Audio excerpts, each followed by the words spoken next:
வேணாமா சொன்னா கேளுமா. சொன்னா கேளுங்க.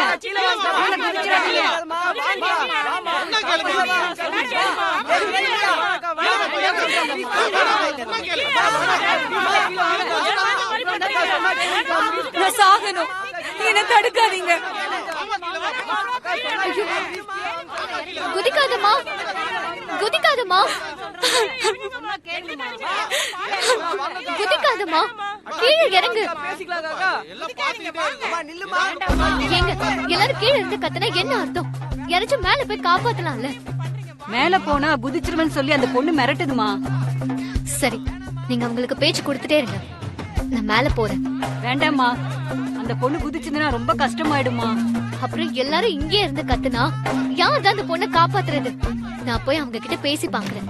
காப்பாத்துறேன்னு போய் அந்த பொண்ணு சாவுக்கு நீயே காரணமாயிடாதம்மா. யாரோ எவரோ, நீ ஏமா ரிஸ்க் எடுக்கிற? அது ஒரு உயிருங்க, அப்படியே போட்டோன்னு எப்படி விடுறது? நீங்க பேச்சு மட்டும் கொடுத்துட்டே இருங்க, மத்ததெல்லாம் நான் பாத்துக்கிறேன். வேணாமா, குதிக்காதீங்கம்மா, இறங்கி வாங்க வாங்க.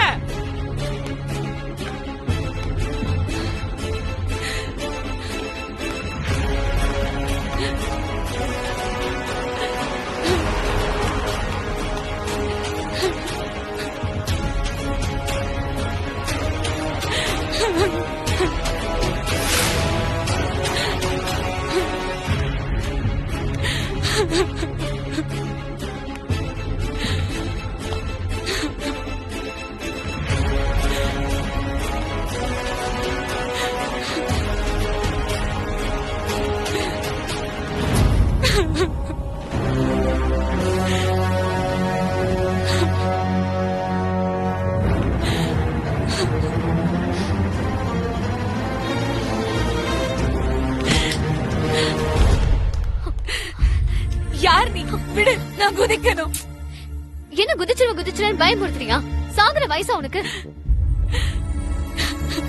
உன் கஷ்டம் என்னன்னு சொன்னாதானே அதை தீர்க்க என்ன வழின்னு யோசிக்க முடியும். உன் மனச விட்டு என்கிட்ட சொல்லு, உனக்கு என்ன உதவி பண்ண முடியுமோ அத்தனையும் நான் செய்யறேன். என்கிட்ட எதுவும் பேசாதீங்க, என்னை காப்பாத்தவும் நினைக்காதீங்க. தயவு செஞ்சு என்ன விட்டுருங்க, நான் சாகணும். உன்னை பார்த்தா கல்யாணான பொண்ணு மாதிரி தான் இருக்க. உனக்கு குழந்தைங்க இருப்பாங்கல்ல, அவங்கள கொஞ்சம் கூட நினைச்சு பார்க்காம இப்படி சாகுறேன்னு சொன்னா என்ன அர்த்தம்? இவ்ளோ கல்லஞ்சக்காரியா நீ? என் குழந்தை, என் குழந்தைங்க. அறிவு இருக்கா உனக்கு? குழந்தைங்களை வச்சுக்கிட்டு தற்கொலையா? தற்கொலை தான் எல்லாத்துக்கும் சொல்யூஷன்னா? இப்படி குதிச்சுட்டா உன் ப்ராப்ளம் சால்வ் ஆயிடுமா? சூசைட் பண்ணிக்கிட்டாதான் உன் ப்ராப்ளம் எல்லாம் சால்வ் ஆகும்னா இந்த உலகத்துல ஒருத்தர் கூட உயிரோட இருக்கவே முடியாது. அது தெரியுமா உனக்கு? எனக்கு வேற வழி தெரியலமா. இப்படி நினைச்சுதான் எல்லாரும் இந்த முடிவுக்கு வந்துடுறீங்க. ஆனா அந்த முடிவு எடுத்த பிறகு அந்த குடும்பம் படுற பாட யாரும் நினைச்சு பாக்குறதே இல்லல்ல. இப்படிதான் ஒரு நாள் எங்க அப்பா ஒரு முடிவெடுத்து எங்கேயோ போயிட்டாரு. அவர் வீட்டுக்கு திரும்ப வர்றதுக்கு 3 நாள் ஆச்சு. அந்த 3 நாளும் நாங்க நரகத்துலதான் வாழ்ந்தோம். அவருக்கு மட்டும் அன்னைக்கு ஏதாவது ஆயிருந்தா அன்னைக்கு நானும் எங்க அம்மாவும் செத்து போயிருப்போம். நீ நினைச்சுக்கிட்ட தற்கொலை பண்ணிக்கிட்டா உனக்கு நிம்மதி கிடைக்கும்னு. கொஞ்சமாச்சும் உன் குழந்தைங்களை பத்தி யோசிச்சு பாத்தியா? நீ செத்தது அவங்களுக்கு தெரிஞ்சு உன் புள்ளையும் அதே முடிவெடுத்தா அப்போ நீ என்ன பண்ணுவ? ஐயோ, எனக்கு என் பிள்ளைங்க வேணும். சொல்லுங்கக்கா, உங்களுக்கு என்ன கஷ்டம்? ஏன் இப்படி சூசைட் பண்ணணும்னு முடிவெடுத்தீங்க? நான் என்னன்னு சொல்லுவேமா? என் புருஷன் தினமும் குடிச்சிட்டு வந்து காசு கொடு காசு கொடுன்னு என் உயிரை எடுக்கிறாமா. நான் சம்பாதிச்சுட்டு வர அத்தனை காசும் புடுங்கிட்டு போயிடுறான். பிள்ளைங்களுக்கு பால் வாங்குறதுக்கு கூட காசு கொடுக்க மாட்டேங்கிறாமா. அந்த பிள்ளைங்க பசியில துடிக்கிறப்போ என்னால பார்க்க முடியலம்மா. இதுக்கு போய் யாராவது தற்கொலை பண்ணிப்பாங்களா? வாங்கக்கா, உங்க புருஷன் கிட்ட நான் பேசுறேன். ஐயோ வேணாமா, வேணாம். இப்ப யாராவது நியாயம் பேச வந்தா அவங்க போன பின்னாடி என்ன போட்டு மிதி மிதின்னு மிதிப்பாமா. நீங்க பாருமா, நிஜமாவே நீ எனக்கு உதவி பண்ணணும்னு நினைச்சா எனக்கு ஏதாச்சும் ஒரு வேலை போட்டு கொடுமா. உனக்கு புண்ணியமா போகும். என் புள்ளையும் என்னையும் காப்பாத்தின புண்ணியம் உன் குடும்பத்தை கடைசி வரைக்கும் ரொம்ப நிம்மதியா வச்சுக்குமா. வேலை தானே, என் கூட வாங்க, நான் தரேன். ஆனா இனிமேலும் என்ன ஆனாலும் தற்கொலை பண்ண மாட்டேன்னு நீங்க எனக்கு சத்தியம் பண்ணணும். பண்ணுவீங்களா? சத்தியமா பண்ணிக்க மாட்டேமா. சத்தியமா தற்கொலை பண்ணிக்க மாட்டேன். எனக்கு ஒரு வேலை இருந்து என் பிள்ளைக்கு 3 வேளை சோறு போட முடிஞ்சா நான் ஏமா தற்கொலை பண்ணிக்க போறேன். சரி வாங்க. ஆமா, உங்க பேர் என்ன? தேவிமா. தேவி அக்கா, எங்க வீட்ல சமையல் வேலையில கூட மாட ஒத்தாசை பண்ணுங்க. உங்களை நான் பாத்துக்கிறேன். நீங்க என்ன சொன்னாலும் நான் அப்படியே கேக்குறேம்மா. வாங்க.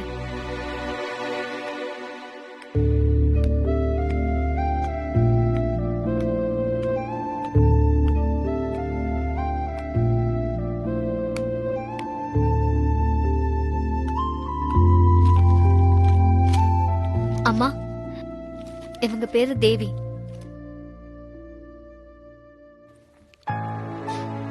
வணக்கம்மா. தேவி அக்கா, இந்த கூடையை கொண்டு போய் கிச்சன்ல வைங்க. அங்க சுகந்தி அக்கா இருப்பாங்க, அவங்க கூட பேசிட்டு நான் வந்துடுறேன். சரிங்கம்மா. ம்.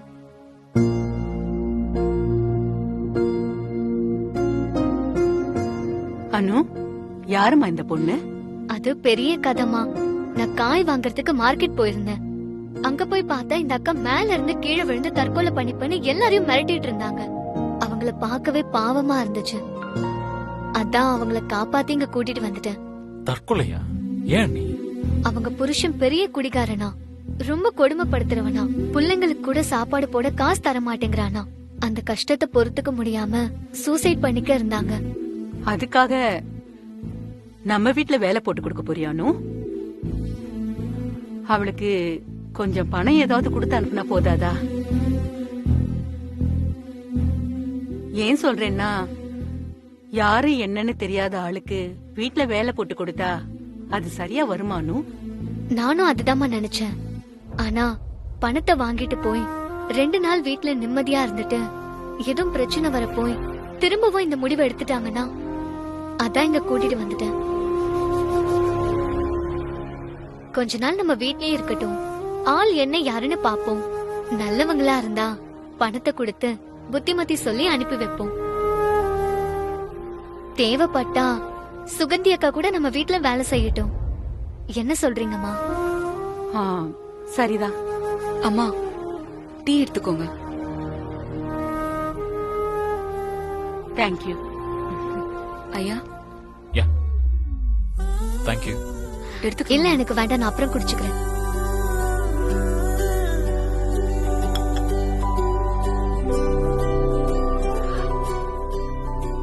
உன் பேர் என்னமோ சொன்னியே? தேவிமா. தேவி. உன் வீடு எங்கம்மா? அது அம்ஜிக்கிற பக்கத்துல. இல்ல வியாசர்பாடிமா. அமைஞ்சக்கரியா இல்ல வியாசர்பாடியா? வியாசர்பாடிதாமா. வியாசர்பாடிதான். நீ போ.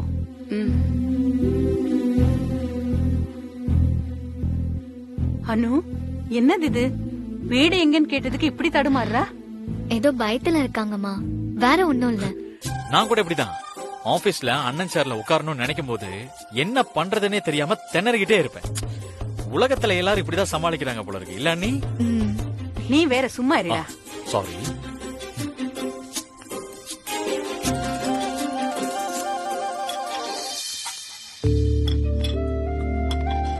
தேவி அக்கா, வாங்க.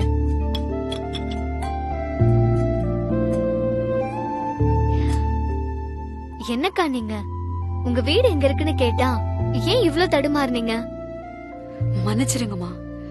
அம்மா டக்குன்னு கேக்கும் போது எனக்கு ஏதோ ஒரு பதட்டம். அதான் டக்குன்னு சொல்ல வாய் வரல. சாரதா அம்மா ரொம்ப நல்ல மாதிரி. அவங்கள பார்த்து நீங்க பயப்பட வேண்டிய அவசியமே இல்ல.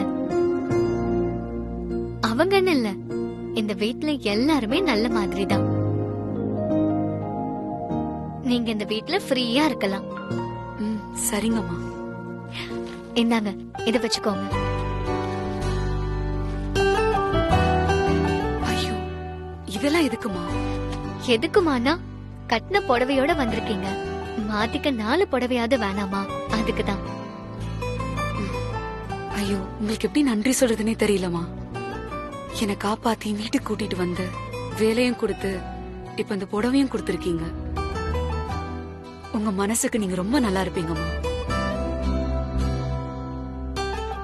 ஆமாமா, உங்க வீட்டுக்காரங்கம்மா? அவரு வேலைக்கு போயிருக்காரு, இப்ப வந்துருவாரு. உங்கள மாதிரி ஒரு பொண்ணு கிடைக்க உங்க வீட்டுக்கார் ரொம்ப கொடுத்து வச்சிருக்கணுமா. எங்களை நல்லா இருக்கணும்னு சொல்றது மட்டும் போதாது, நீங்களும் நல்லா இருக்கணும். 2 நாள் கழிச்சு திரும்பவும் நீங்க செஞ்ச மாதிரி திரும்ப நீங்க செஞ்சிடக்கூடாது. இனிமே அந்த புத்தி கட்ட வேலைய செய்யவே மாட்டேமா. அக்கா, கஷ்டம் உங்கள மாதிரி எல்லாருக்கும் இருக்கு. இன்னும் சொல்ல போனா, நீங்க நினைச்சு கூட பார்க்க முடியாத அளவுக்கு என் மனசுக்குள்ள 1000 கேள்விகளும் 1000 குழப்பங்களும் இருக்கு. ஆனா இந்த நிமிஷம் வரைக்கும் நான் தைரியமா இருக்கேன். ஏன்னா ஒரே விஷயம்தான், நம்பிக்கை. நான் இந்த கஷ்டத்தெல்லாம் ஜெயிச்சு சூர்யா சார் கூட சந்தோஷமா வாழ்வன்ற நம்பிக்கை மட்டும்தான் காரணம். நம்பிக்கை. என் புருஷன் அடிக்கடி நம்பிக்கையோட சொல்ற வார்த்தைக்கா. அந்த வார்த்தையில மட்டும் நமக்கு நம்பிக்கை வந்துருச்சுன்னா நம்மள யாராலையும் அசைச்சுக்க முடியாதுக்கா. உங்களுக்கும் நல்லது நடக்கும், அந்த நம்பிக்கையோட நீங்களும் இருங்க. நிச்சயமா இந்த மாதிரி தப்பான முடிவை இனிமே நான் எடுக்கவே மாட்டேமா. சந்தோஷம்க்கா.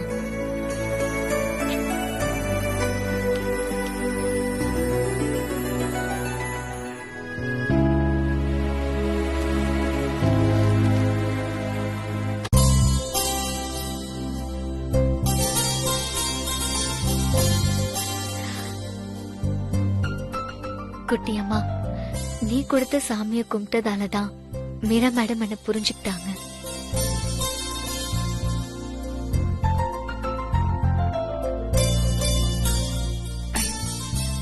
நீங்க ஏமா பூவெல்லாம் கட்டிட்டு இருக்கீங்க? ஏன்ட்ட கொடுங்க, நான் கட்டுறேன். இல்ல, இத நான் தான் கட்டணும். ஏமா அப்படி? ஏன்னா இது ஒரு வேண்டுதல்க்கா. நானே என் கையால எல்லா வேலையும் செஞ்சு சாமிக்கு படைக்கணும். இந்த அளவுக்கு வேண்டுதல் எல்லாம் பண்றதுக்கு உங்களுக்கு எல்லாம் அப்படி என்னமா கஷ்டம்? பார்க்க பணக்காரங்களா இருக்காங்களே, இவங்களுக்கெல்லாம் என்ன கஷ்டம் வரும்னு நினைச்சிட்டீங்களா? நான் தான் சொன்னனே, ஒவ்வொருத்தருக்குள்ளயும் 1000 கஷ்டங்கள் இருக்கும்னு. எனக்குள்ளயும் இருக்குக்கா. நான் குட்டி அம்மன் ஒரு சாமியை கும்பிடுறேன். அந்த குட்டி அம்மன் எனக்கு ஒரு விக்கிரகத்தை கொடுத்து அதுக்கு பூஜை பண்ண சொல்லிருக்கா. அதுக்குதான் இந்த பூவெல்லாம் கட்டிட்டு இருக்கேன். அந்த சாமிக்கு பூஜை செய்யும் போது நானும் என் புருஷனும் தான் எல்லாமே செய்யணும், வேற யாரும் செய்யக்கூடாது. ஆக்சுவலி இந்த வீட்ல இருக்கிற நிறைய பேருக்கு நான் இந்த மாதிரி பூஜை பண்றது கூட தெரியாது. ஓ, நீங்க கேட்டீங்களேன்னு தான் சொன்னேன். அதனால நீங்க எனக்கு எந்த ஹெல்ப்பும் பண்ண வேண்டாம், என் கூட பேசிட்டு இருங்க, அதுவே போதும். இந்த சின்ன வயசுலயே ரொம்ப பொறுமமா உங்களுக்கு. உங்ககிட்ட நான் ரொம்ப கத்துக்க வேண்டியது இருக்கு.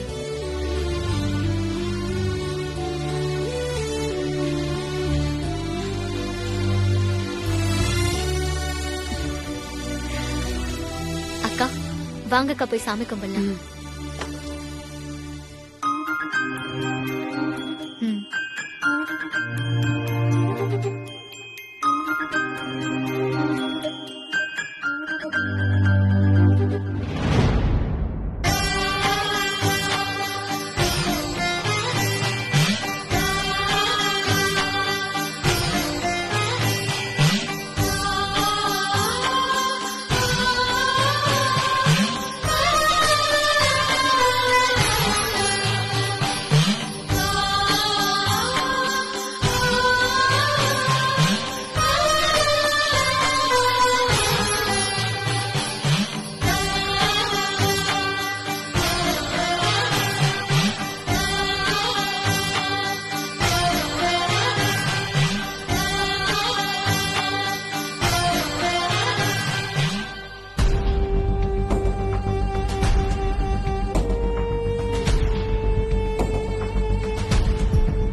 விளக்கு எப்படி அணைஞ்சது? காத்துல அணைஞ்சிருக்குமா? இதையே அபசகுனமா நினைக்கிறமா? திரும்ப ஏத்துக்கமா.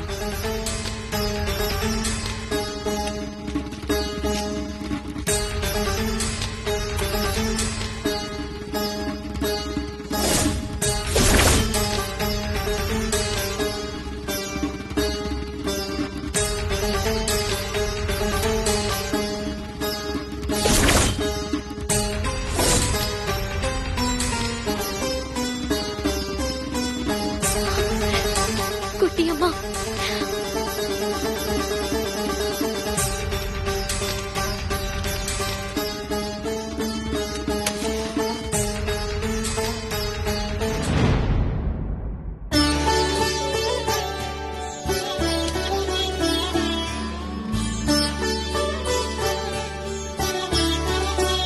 அம்மா, என்னையே அறியாம ஏதாவது தப்பு பண்ணிருந்தா மன்னிச்சுக்கோமா.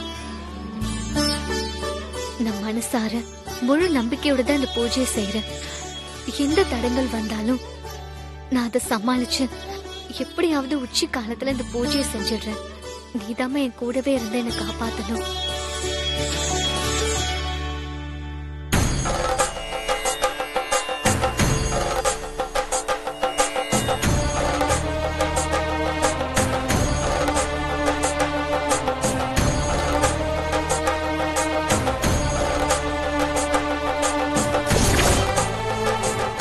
என் புருஷனை மட்டும் தேவநந்தினி கிட்ட இருந்து காப்பாத்திட்டீனா 107 தடவை இல்லம்மா, 1008 தடவை நான் உனக்கு நமஸ்காரம் பண்ணுவேன் குட்டியம்மா.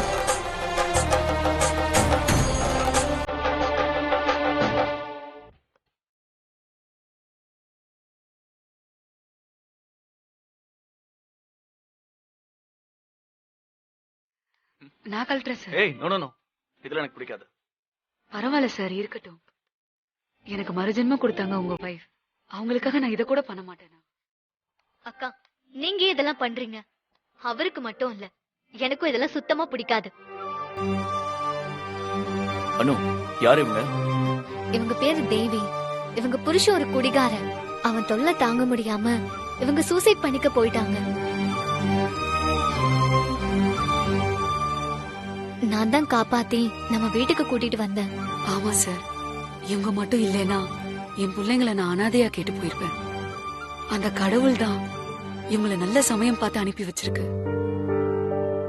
சார், இவங்க நம்ம வீட்ல சுகந்தி அக்காக்கு கூட மாட ஒத்தாசையா இருக்கலாம்னு சொல்லிருக்கேன். பாவம், இவங்களுக்கு ஹெல்ப் பண்ண கூட யாருமே இல்ல. ஏமா, வாழ்க்கையில எப்பவும் ஏதாவது ஒரு ப்ராப்ளம் இருந்துகிட்டே தான் இருக்கும். அதுக்கு சூசைட் பண்ணிக்கிறது தான் தீர்வா? நீ போயிட்டனா உன் பிள்ளைங்களை யார் பாத்துப்பாங்க? இதேதான் இவங்களும் சொன்னாங்க. இனிமே சத்தியமா தற்கொலை பண்ணிக்கிறத பத்தி நான் நினைச்சு கூட பார்க்க மாட்டேன் ஐயா. குட். ஐயா, உங்களையும் இவங்களையும் பார்த்தா என் கண்ணே பற்றும் போல இருக்கு. ரொம்ப அருமையான ஜோடி. அவங்க 2 பேர் மனசும் தங்கம் தாயா. என்னக்கா இதெல்லாம்? என் கண்ணே பற்றும் போல இருக்கு.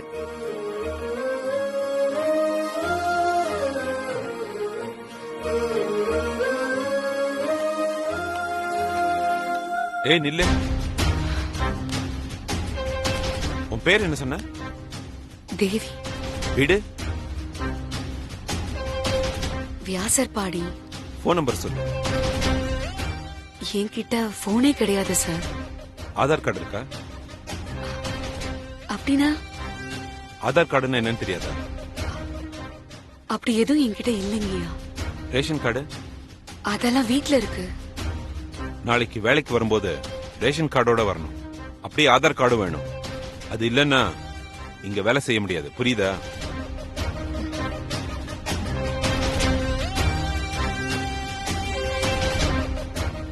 ஏய், எதுக்கும் உன்னை ஒரு போட்டோ எடுத்து வச்சுக்கிறேன். போட்டோலாம் எதுக்குயா? ம்,